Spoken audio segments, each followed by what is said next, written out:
Mesdames, Messieurs, bonjour et bienvenue aux informations. À l'aéroport Bamako-Sénou, le Premier ministre Cheikh Modibo Diarra, qui avait à ses côtés le ministre de l'Action humanitaire, de la Sécurité et des personnes âgées et l'ambassadeur de la Fédération de Russie, a réceptionné des dons offerts par la Russie. Voilà donc le Premier ministre qui reçoit donc des dons de la Russie. Ces dons comportent entre autres du riz, des cornes-bœufs, des couvertures et des tentes. Ils serviront donc à aider les victimes de la crise du nord du Mali.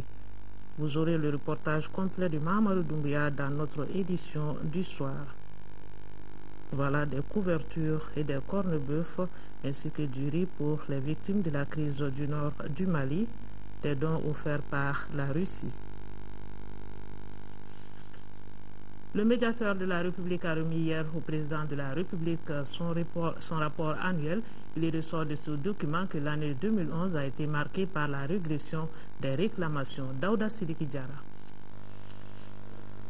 C'est un document de 75 pages que le médiateur a remis au président de la République par intérim. Ce rapport annuel 2011, qui se résume en 4 parties, rend compte des événements qui ont marqué l'agenda du médiateur de la République, de la présentation des réclamations reçues, de la contribution aux activités de promotion des droits humains, ainsi que de la bonne gouvernance. À ceci, il faut ajouter les activités de renforcement des capacités des collaborateurs du médiateur de la République. Au cours de l'année écoulée, 224 dossiers de réclamation ont été reçus par les services du médiateur de la République.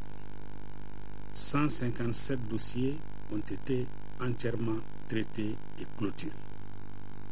Les principaux domaines concernés ont été la gestion domaniale et foncière, le service public de la justice, la gestion des carrières des agents publics, la protection sociale, les marchés publics, l'éducation et les litiges privés.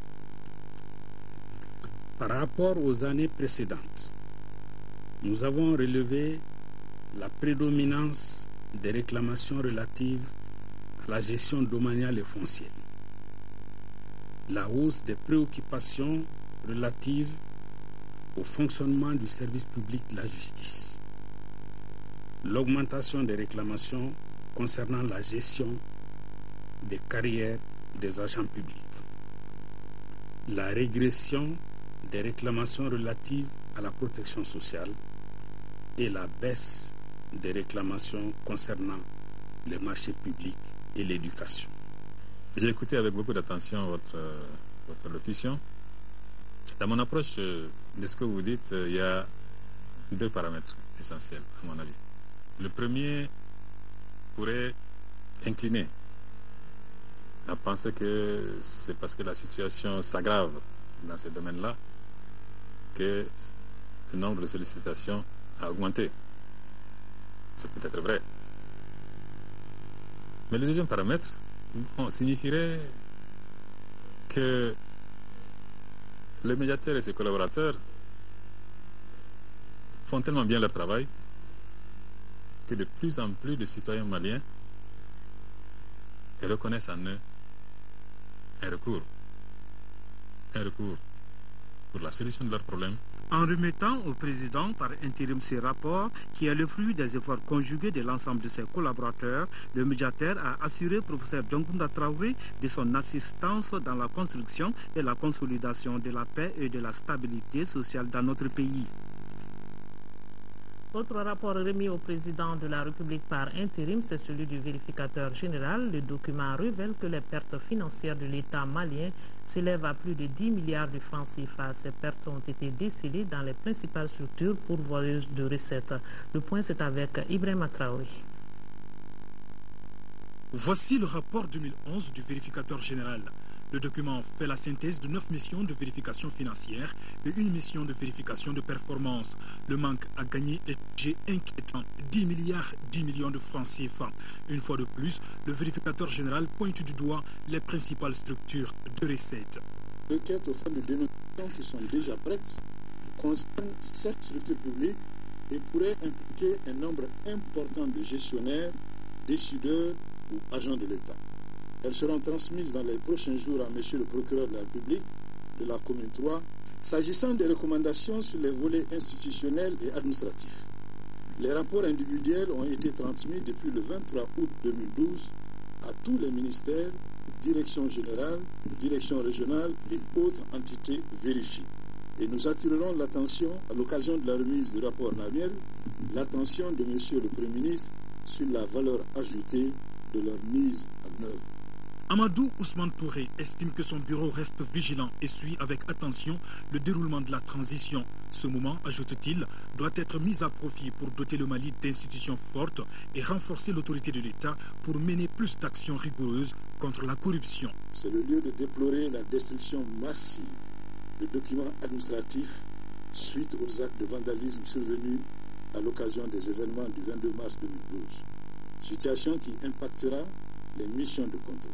Ce chaos causé par des vandales a profité à certains gestionnaires et financiers des services publics pour dissimuler ou détruire d'importants documents comptables ou autres actes de gestion déterminants.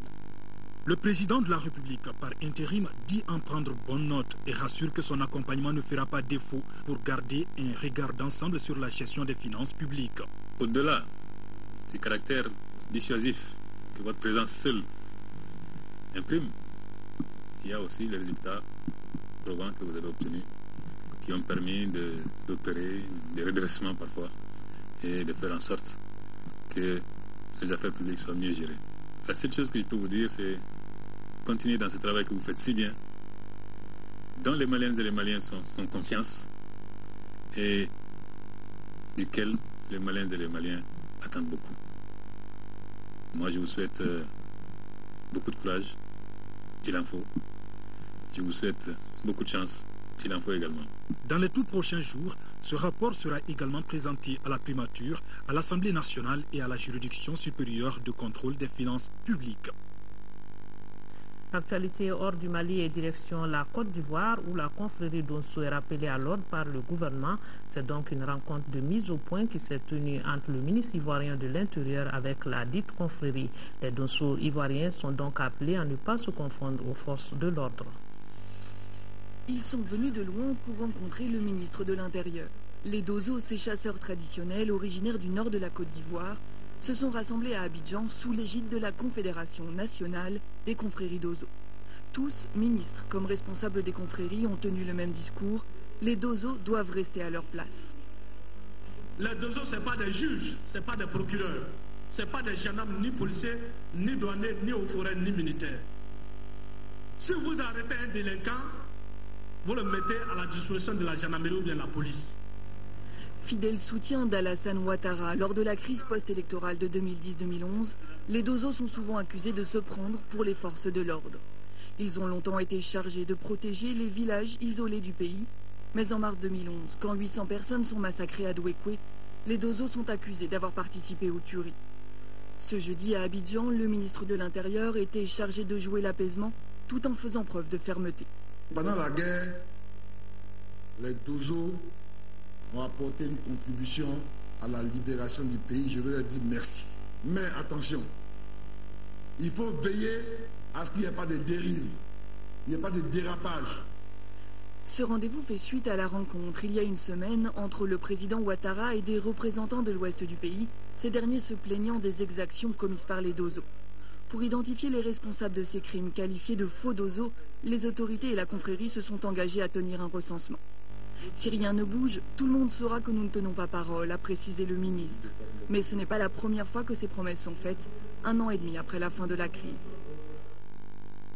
Au Nigeria, Amnesty International vient de publier un rapport sur le pays, duquel rapport il ressort que de graves violations des droits de l'homme et les accusés ne sont autres que les forces de l'ordre. Ce rapport met en relief des cas de torture et des exécutions extrajudiciaires, mais la police de son côté critique ce rapport. Le Nigeria pris dans une spirale de violence. Ce rapport d'Amnesty International égrène les exactions commises par la police. Des atteintes aux droits de l'homme perpétrées dans le nord du pays dans le cadre de la lutte contre la secte islamiste Boko Haram. On a signalé des cas de torture, des disparitions, des exécutions extrajudiciaires. Tout cela doit d'urgence faire l'objet d'enquêtes. Les témoignages s'accumulent et accablent les forces spéciales déployées dans la région. Amnesty International dénonce des méthodes expéditives qui favorisent l'insécurité. Selon les personnes vivant sur place, les violences policières créent du ressentiment et finiraient même par alimenter les rangs de Boko Haram. Les forces de sécurité opèrent en permanence hors du cadre de la loi. On ne peut pas protéger les populations en violant les droits de l'homme et on ne peut pas restaurer la sécurité en créant de l'insécurité. La police nigériane dénonce quant à elle un rapport biaisé et malhonnête. Si elle confirme avoir abattu des membres de Boko Haram, elle conteste fermement avoir commis des exécutions sommaires. Malgré de nombreux témoignages, rares sont les preuves mettant en cause directement les forces d'intervention. Au total, on estime que les attentats de Boko Haram et leur répression par la police ont fait plus de 2800 morts depuis 2009. Ici au Mali, les résultats de la session spéciale pour les élèves déplacés du Nord sont disponibles depuis 72 heures.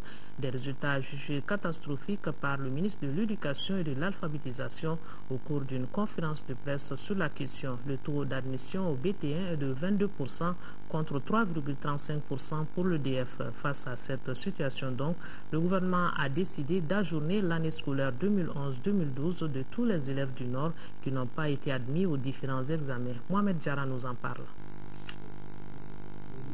Les résultats de la session spéciale d'octobre organisée à l'intention des élèves déplacés du Nord sont en deçà des attentes du département de l'éducation. Les résultats sont franchement mauvais. Nous avions au niveau du DF 3,35%.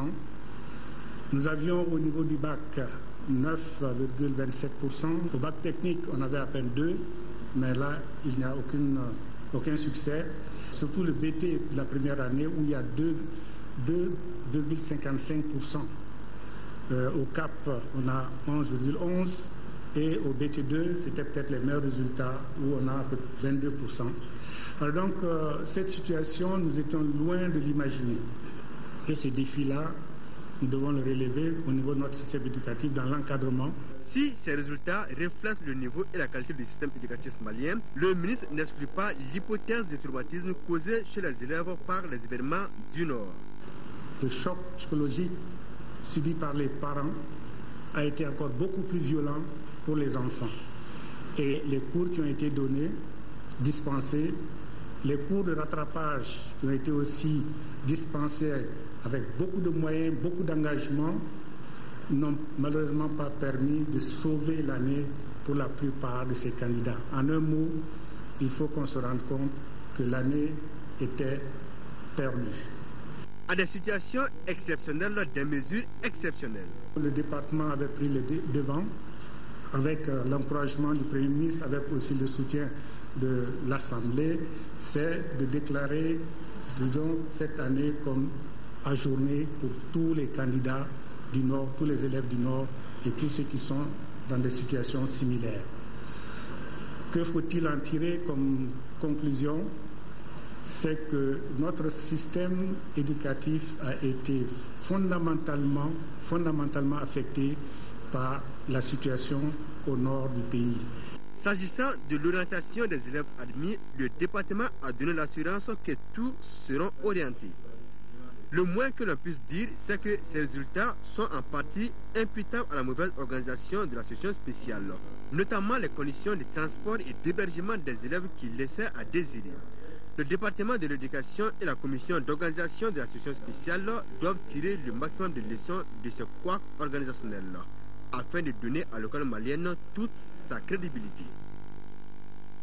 Un tour à Ouagadougou, précisément au salon biennal de Ouagadougou, le gouvernement a consenti un effort gigantesque pour une participation de qualité, un soutien qui réconforte les artisans des régions du nord du Mali. Les précisions de nos envoyés spéciaux, Adama Kamara, Abbas Famougri Traoré. À situation exceptionnelle, disposition spéciale. Pour la participation au CIAO 2012, le gouvernement a mis les bouchées doubles en vue d'une participation de qualité des artisans maliens, surtout ceux venant des régions du Nord. Très content de son gouvernement malien. C'est eux qui ont pris tout en charge, depuis Gao jusqu'à CIAO. De voir à CIAO aussi jusqu'à Gao encore. On souhaite Il souhaite qu'il va faire de bons business. Il souhaite que vraiment ça va se passer bien. Il souhaite de la paix.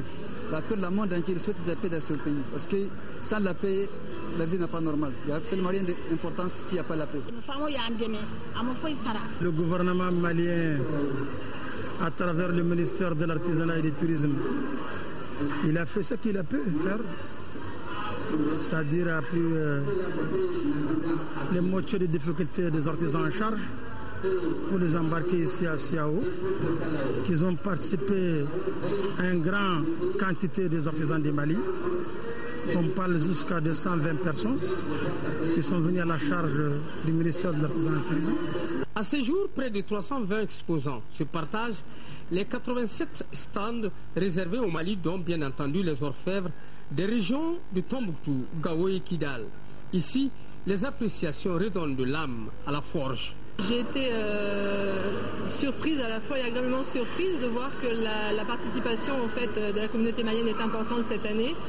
Et ça fait chaud au cœur étant donné qu'on connaît les événements qui affectent la sous-région en ce moment. Et j'ai été ravie de voir que non seulement les Maliens étaient venus en masse, et puis qu'ils étaient très très bien organisés. Mon souhait, en même temps que mon appel, ça s'adresse à Dieu subhanahu wa ta'ala, et que de sauver notre pays et d'amener l'entente entre tous les Maliens, et que le Mali prend sa forme, et que le Mali c'est un bon pays, c'est un pays d'accueil, c'est un pays de dialogue, c'est un pays vraiment de l'amour, hein? C'est un pays vraiment important. Le Mali, c'est notre pays. Je crois que la meilleure solidarité qu'on puisse apporter, c'est acheter des produits pour distribuer en Europe et parler du pays aussi. À cette 13e édition, le défi de la participation malienne est relevé. Reste l'évaluation des retombées. Mon souhait le plus ardent, c'est que tous les artisans fassent de bonnes affaires. Et on m'a appris que les exposants maliens sont pratiquement dans toutes les compétitions. On est au salon de la créativité, on a des œuvres là-bas, on a des compétitions au niveau de la CD, de l'UEMOA, de l'UAPI. Donc je souhaite que les Maliens remportent des prix, comme d'habitude. En 5e région, le site d'hébergement des déplacés à Sivary vient d'abriter un théâtre forum initié par le secrétariat exécutif régional du Haut Conseil national de lutte contre le sida. Le théâtre forum s'inscrit dans le cadre d'une série d'activités sur le VIH et le sida en vue d'informer et de sensibiliser le maximum de personnes. Et c'est ce que nous dit Moustapha Doumbia depuis Mopti. L'objectif de ce théâtre forum est d'informer et de sensibiliser davantage les populations déplacées et en particulier les jeunes sur le VIH et le sida. Il s'inscrit dans le cadre d'une série d'activités initiées par le secrétariat exécutif régional du Haut Conseil national de lutte contre le sida. Nous avons eu un appui sur le budget d'État qui nous a permis d'appuyer en vivre la population déplacée, mais surtout vraiment les personnes vivant avec le VIH et le sida au niveau de la région de Mopti. Nous avons aussi eu, avec l'accompagnement de l'UNICEF aussi, à former des pères éducateurs au niveau du site des déplacés. Le théâtre forum a concerné plusieurs localités de la région, parmi lesquelles Soufroulayo, Kona, Bargondaga, Bandiagara, Bankas, Koro et Mopti. Il est exécuté par la troupe de l'Association des enfants et jeunes travailleurs de Mopti, une troupe encadrée par Family Care International au Mali. J'ai appris beaucoup de choses que moi-même je ne connais pas. Par exemple, le moyen de prévention. Les personnes vivant avec le VIH, on ne doit pas les rejeter.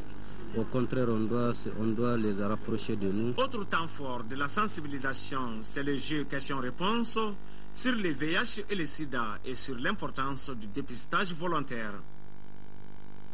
Du sport football pour boucler, nous reparlons de la compétition africaine de clubs demi-finale andée de la Coupe de la Confédération. Vous l'avez suivi, le Djolibassi a été battu hier après-midi 2-0 par Al Hilal. Le compte rendu, c'est avec Abdul Karim Kaba. Quelques minutes ont suffi à Al Hilal de plier le match face au Djolibassi battu par 2-0. Le premier sur coup franc à la 43e minute par Ekanga. Sur ce coup, la défense n'est pas sans reproche.